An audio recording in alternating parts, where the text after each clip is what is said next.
పవన్ కళ్యాణ్తో ముఖ్యమంత్రి జగన్మోహన్ రెడ్డి కుమ్మక్కైపోయాడా? తెలుగుదేశం జనసేన పొత్తు ఉండదా? అసలు పవన్ కళ్యాణ్ ఇలా ఎందుకు చేశాడు? జగన్మోహన్ రెడ్డి ఎందుకు ఒప్పుకున్నాడు? ఇలాంటి సంచలన అంశాలు, ఎవరు ఊహించినటువంటి ఈ సంచలనమైనటువంటి అంశాన్ని ఈ వీడియోలో బయట పెట్టబోయే ముందుగా ఇప్పటివరకు మన ఛానల్ సబ్స్క్రైబ్ చేయని వాళ్ళు ఖచ్చితంగా సబ్స్క్రైబ్ చేయండి, మరో 10 మందితో చేయించండి. ఇక విషయానికి వస్తే, ఎవరు ఊహించినటువంటి విధంగా గత 3 సంవత్సరాలుగా పవన్ కళ్యాణ్ గారు జగన్మోహన్ రెడ్డిపై విపరీతమైనటువంటి వ్యాఖ్యలు చేస్తా ఉన్నాడు. వైసీపీ విముక్త రాష్ట్రాన్ని ఏర్పాటు చేస్తా అన్నాడు. అన్ని పక్షాలు కలిసి పోటీ చేయాలన్నాడు. అయితే అనూహ్యంగా జగన్మోహన్ రెడ్డి పవన్ కళ్యాణ్ చెప్పినట్టుగా వినేస్తున్నాడా, లేదంటే పవన్ కళ్యాణే జగన్మోహన్ రెడ్డి చెప్పినట్టు వినేస్తున్నాడా? ఏం బీవీఆర్, ఏంది అసలు ఎంత కన్ఫ్యూజ్ చేస్తున్నావు? పవన్ కళ్యాణ్ గారు ఇలా చేయడం ఏంటనుకుంటున్నారా? వస్తానాయ స్వామి వాస్తవాలుగానే మాట్లాడేది. అసలు వాస్తవం ఏంటయ్యా అంటే, ఇప్పుడు ఎవరు ఊహించినటువంటి విధంగా ఇన్నాళ్ళు పవన్ కళ్యాణ్ ముఖ్యమంత్రి అవ్వాలి, పవన్ కళ్యాణ్ పార్టీ 80 సీట్లు తీసుకోవాలి, 75 సీట్లు తీసుకోవాలి, పవర్ షేరింగ్ కావాలి అని ఒక వ్యక్తి మాట్లాడేటోడు. ఒక వ్యక్తి ఉంది, 2 వ్యక్తులు మాట్లాడేవాళ్ళు. కానీ ఒకతనేమో పళ్ళెం గరిటేసుకొని కొడుతూ అతని రాజకీయ ప్రయోజనాలు తప్ప ఆ సామాజిక వర్గానికి చేసింది ఏమీ లేదు, అతను పదవులు పొందడం తప్ప. అతనే ముద్రగడ. మరొక వ్యక్తి హరిరామ జోగయ్య. ఇతగాడికి పవన్ కళ్యాణ్ గారు వద్దనుకున్నా సరే నేను పవన్ కళ్యాణ్ మంచిగా కొడతా అంటాడు. కానీ ఈ పనికిమాలినటువంటి వ్యక్తి, ఈ దౌర్భాగ్యమైనటువంటి వ్యక్తి, ఈ నీచమైనటువంటి వ్యక్తి, ఈ నికృష్టమైనటువంటి వ్యక్తి తన కొడుకు సూర్యప్రకాష్ను వైసీపీ పార్టీలోకి పంపించాడు. ఏం బేయారు, ఏదో ములాఖత్తన్నాడు, కలిసిపోయావారన్నావు, మళ్ళీ ఏదో చెప్తున్నాడు అంటే కన్ఫ్యూజ్ అవ్వద్దబ్బా. వీడియో మొత్తం చూస్తే కానీ అర్థం కాదు, మధ్యలో మీరు డెసిషన్ రాకూడదు. అయితే ఇప్పుడు మన పవన్ కళ్యాణ్ గారి వేదిక మీద ఒక సంచలనమైనటువంటి అంశాన్ని, ఎవరు ఊహించినటువంటి అంశాన్ని బయటపెట్టడం జరిగింది. ఎస్, నాకు 4 పిల్లలు ఉన్నారు, కానీ ఆ 4వ పిల్లం వచ్చేసి ఈ రాష్ట్ర ముఖ్యమంత్రిగా ఉన్నటువంటి 420 జగన్మోహన్ రెడ్డి.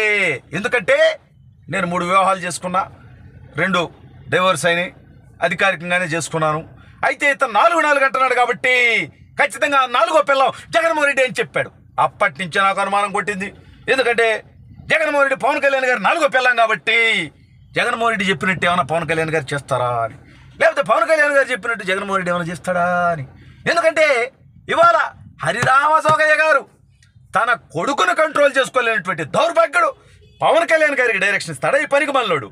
ఇటువంటి వాళ్ళందరి ఉద్దేశం ఒకటే, జగన్మోహన్ రెడ్డి దగ్గర నుంచి వచ్చేటువంటి పెడిగ్రీ కోసం పవన్ కళ్యాణ్ గారిని సపోర్ట్ చేస్తున్నట్టుగా మాట్లాడుతూ ఆయన్ని డ్యామేజ్ చేయటం. ఆయన ఏదైతే కోరుకున్నాడో, ఈ రాష్ట్రంలో వైఎస్ఆర్ కాంగ్రెస్ పార్టీ ప్రభుత్వం పోతేనే ప్రజాస్వామ్యం బతుకుతుంది, రాజ్యాంగం అమలవుతుంది, మళ్ళీ ప్రజా ప్రభుత్వం వస్తుంది, జనసేన టీడీపీని కోరుకున్నాడో దానికి విఘాతం కలిగించే విధంగా ఈ యొక్క ముద్రగడ. ఇప్పుడు ఆ దౌర్భాగ్యమైనటువంటి వ్యక్తి, అతని కుమారుడు కలిసి మళ్ళీ వైసీపీలో పోటీ చేయాలనేటువంటి ఆలోచన అంట. అది కూడా ఏకంగా పవన్ కళ్యాణ్ గారి మీద కూడా పోటీ చేయడానికి సిద్ధపడిపోతారంట.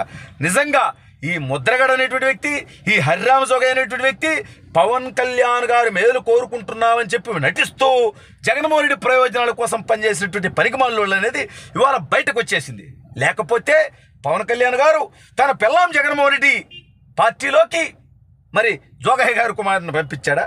ఇలా అనుకోవాలా?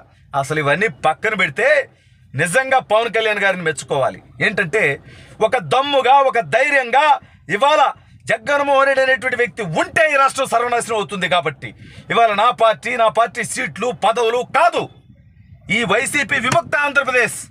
మొన్న చెప్పాడు ఒక మాట దమ్ముగా, నిజంగా hats off to Pawan Kalyan garu. ఏమన్నాడంటే ఆయన ఒక మాట, జగన్మోహన్ రెడ్డి గుర్తుపెట్టుకో, నిన్ను అధపాతాళానికి తొక్కకపోతే నా పేరు పవన్ కళ్యాణ్ కాదు, నా పార్టీ జనసేన పార్టీ కాదు అన్నాడు. అంటే నీలాంటి వ్యక్తి అధికారంలో ఉంటే రాష్ట్రం సర్వనాశనం అవుతుంది, యువత భవిష్యత్తు నిర్వీర్యమవుతుంది, రాష్ట్రం పరిస్థితి అంధకారం అవుతుంది. అందుకోసమే నేను నీ మీద పోరాటం చేస్తున్నా, నాకు నీ మీద వ్యక్తిగత ద్వేషం లేదని చెప్పి చాలా స్పష్టంగా చెప్పాడు. ఇంత దమ్మున్నటువంటి వ్యక్తిగా పవన్ కళ్యాణ్ గారిని ఖచ్చితంగా అభినందించాల్సిందే.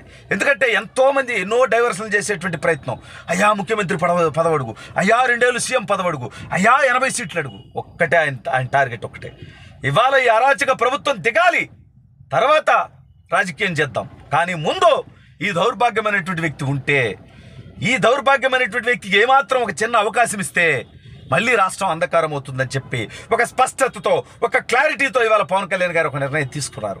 ఖచ్చితంగా 24 సీట్లు అసెంబ్లీ, 3 పార్లమెంటు స్థానాలు, మ్యాక్సిమం అందులో మొత్తం గెలిచేటువంటి స్థానాలు ఇప్పుడు ఇంకో 10 సీట్లు తీసుకుంటారండి.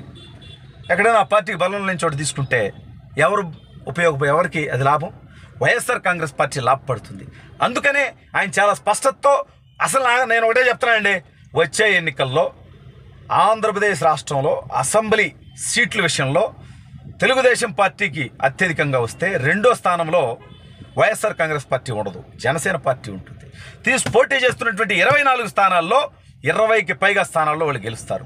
జగన్మోహన్ రెడ్డి పార్టీ 20 స్థానాల్లోపు 15 స్థానాలకు పరిమితమయ్యేటువంటి పరిస్థితి ఉన్నటువంటి నేపథ్యంలో ఖచ్చితంగా జనసేన పార్టీకి మంచి భవిష్యత్తు ఉంటుంది. వైఎస్ఆర్ కాంగ్రెస్ పార్టీని ఈ రాష్ట్రం నుంచి తరిమి కొడితేనే ఇక్కడ ప్రజాస్వామ్యం బతుకుతుంది, రాజ్యాంగం అమలవుతుందని పవన్ కళ్యాణ్ గారి నిర్ణయం తీసుకున్నాడు.